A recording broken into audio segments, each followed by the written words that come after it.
त्याचबरोबर आज लोकशाही रामनाथ साठेच्या जयंतीनिमित्त या ठिकाणी ध्वजारोहण केलेला आहे आणि या कार्यक्रमासाठी आपल्या गावचे सरपंच बाळासाहेबराव ढोले, त्याचबरोबर चिंतामणी गारडे हे सुद्धा सैनिक आपल्या ठिकाणी या ठिकाणी कार्यक्रमासाठी उपस्थित राहिलेले आहेत। त्याचबरोबर समस्त गावकरी मंडळी आणि त्याचबरोबर आपले शाळेचे विद्यार्थी त्या ठिकाणी अण्णाभाऊ साठे जयंती निमित्त एकत्र आपण जमलेलो आहोत। तर आज ध्वजारोहण झालेला आहे आणि यानंतर आपल्याला लोकशाही अण्णाभाऊ साठे यांच्या जे काही कार्य होतं, त्यांनी जे काम केलेलं आहे याबद्दल आपल्याला शाळेचे शिक्षक श्री ढगे सर हे आपल्याला मार्गदर्शन। सर्वप्रथम सर्वांना नमस्कार। आजच्या या आडगाव मधल्या सार्वजनिक जयंती महोत्सवामध्ये आपण लोकशाही अण्णाभाऊ साठे यांची जयंती सार्वजनिकरित्या सर्वांना साजरी करत आहोत। सर्वांना सर्वप्रथम शुभेच्छा।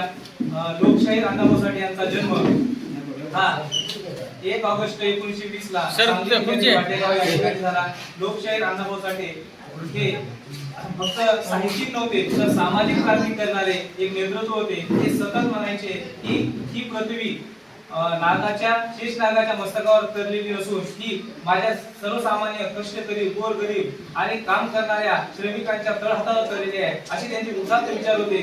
जो माणूस काही दिवस फक्त शाळेत गेला आणि ज्या माणसांनी समाजाला एक चांगली दिशा देण्यासाठी स्वतःच आयुष्य खर्च घातलं आणि त्या आयुष्यामध्ये त्यांनी लाल बावटा ही एक कलापथक तयार केलं आणि लाल बावटाच्या माध्यमातून सामाजिक जागृती करणं, समाजामध्ये असलेला भेदभाव नष्ट करणं यासाठी काम करायला सुरुवात केली। त्यांनी आपल्या जीवनामध्ये कादंबऱ्या लिहिल्या, कथा लिहिल्या आणि त्यांची जी फकीरा कादंबरी आहे ती वास्तविक जीवनावर आधारलेली कादंबरी आणि त्यातून अत्यंत चांगली प्रेरणा मिळते। अशा या लोकशाही अण्णाभाऊ साठे यांनी स्वतःला डॉक्टर बाबासाहेब आंबेडकरांचा शिष्य मानून सामाजिक भेद नष्ट करण्यासाठी प्रयत्न करायला सुरुवात केली आणि पुढे चलत ज्यावेळेस भारत स्वतंत्र झाला त्यावेळेस त्यांचं एक विधान होतं की भारताला खऱ्या सामाजिक स्वातंत्र्याची गरज आहे। लोकांना जे काही विषमता आहे, भूकमारी आहे यापासून स्वतंत्र होण्याची गरज आहे।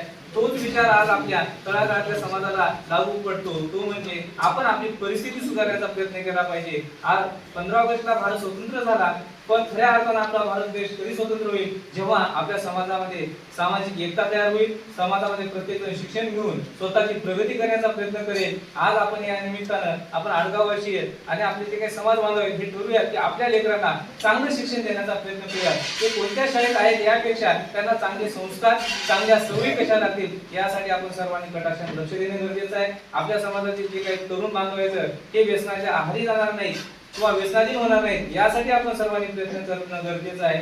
अशा विचारांनी आपण जर जगायला सुरुवात केली तर खऱ्या अर्थाने आपण जयंती साजरी करत आहोत असं आपल्याला म्हणता येईल। तर या निमित्तानं या ठिकाणी जमलेल्या सर्वांना पुन्हा एकदा या जयंतीनिमित्त सार्वजनिक जयंतीनिमित्त शुभेच्छा देतो। या कार्यक्रमासाठी आपल्याला आवर्जून असे काल ध्वजारोहणासाठी भारतीय सैनिकांमधील कार्यरत असलेले आपले चिंतामणी गारडे साहेब आवर्जून कालपासून 2-3 दिवस झालं 3 दिवसाचा आपला काही ध्वजारोहणाचा कार्यक्रम होता त्या 3ही दिवशी आवर्जून उपस्थित राहिले त्याबद्दल आपल्या गावाच्या वतीनं मी त्यांचे आभार मानतो। आपल्या गावाचे प्रथम नागरिक आणि आपल्याला सतत वेळोवेळी अडचणीच्या काळामध्ये मदतीचा आणि मी तुमच्या सोबत आहे अशी खंबीरपणाने साथ देणारे बाळासाहेब असतील, शिवाय गजूभाऊ आहेत, गुरुजी आहेत। मला तर नेहमी गुरुजीचं मी आवर्जून सरांची अधूनमधून भेट घेत असतो गुरुजीची आणि गुरुजीला घरी जाऊन पण भेटत असतो। कारण कसं असते ज्येष्ठ माणसांचं मार्गदर्शन घेणं आपली आज काळाची गरज आहे। काही विचार लोकांना आता नवीन पिढीला पटला नाहीत पण गरज आहे ती संस्काराची, चांगल्या विचारांची आणि अण्णाभाऊंनी जे आपल्याला विचार दिले तर त्या विचारावर चालण्याची, तरच खऱ्या अर्थानं आपण ती जयंती साजरी करत आहोत आणि त्यांचे विचार जगत आहोत असं करण्यासाठी आपल्याला त्यांनी सांगितलेल्या मार्गावर चालणं गरजेचं आहे. आपण निश्चितपणाने यावेळी संतप्त करूयात की त्या पद्धतीने जगण्याचा प्रयत्न करूयात. या ठिकाणी मी जे काही माझे लांबचं भाषण आहे किंवा विचार आहेत या ठिकाणी थांबवतो आणि संपवतो. जय हिंद, जय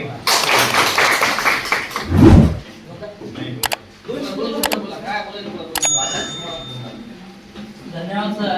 या ठिकाणी अण्णाभाऊ साठे यांच्या विचारावर अतिशय असं समर्पक विचार ढगे सरांनी व्यक्त केलेले आहेत. त्यानंतर आपले चिंतामणराव गारडे साहेब हे आपल्याला मनोगत व्यक्त करतात.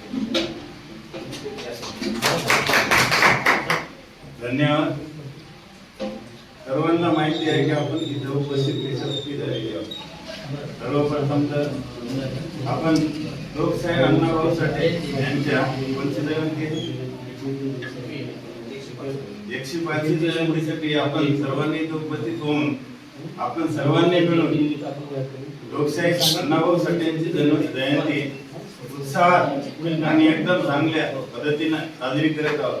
खरोखरच आज या इथं सर्वजण मंडळी उपस्थित राहिलेली, ज्येष्ठ नागरिक, गावचे ज्येष्ठ नागरिक, गुरुजी, ठीक आहे, आणि सर्व नागरिक एवढ्या पावसामध्ये सुद्धा येऊन मला एवढा आनंद झाला आहे की या जयंतीनिमित्त सर्वांनी इथं उपस्थिती दिल्याबद्दल मी सर्वांचे आभार आणि अभिनंदन व्यक्त करतो.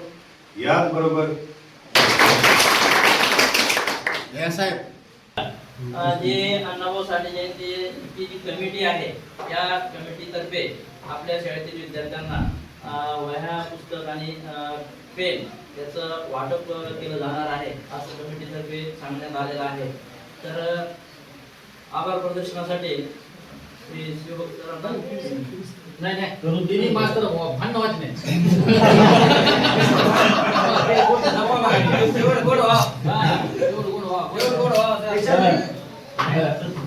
लावर पण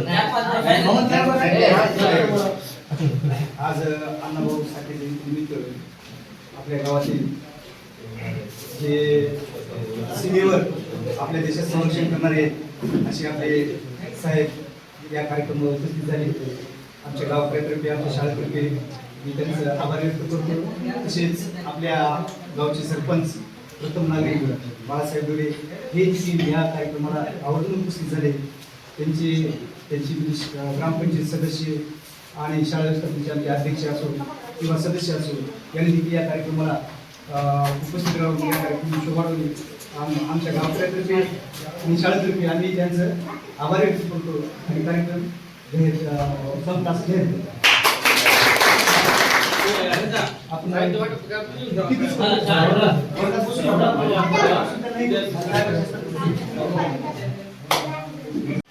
यांनी आपल्या शाळेला त्यांना शिक्षणाची आवड असल्यामुळं आपल्या विद्यार्थ्यांसाठी पूर्ण फुलाची पाकळी म्हणून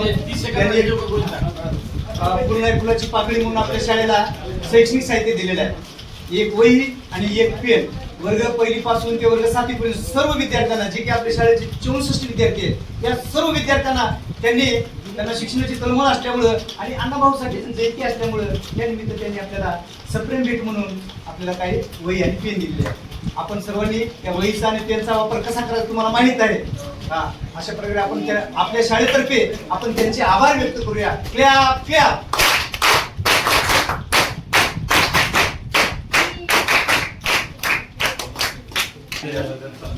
आपल्या ग्रामपंचायतचे सदस्य गोविंदराव गुंडाळे यांनी आपल्या शाळेला वही आणि पेन आपल्या विद्यार्थ्यांसाठी सप्रेम भेट दिली. आपण त्यांचं स्वागत करूया. Clap clap.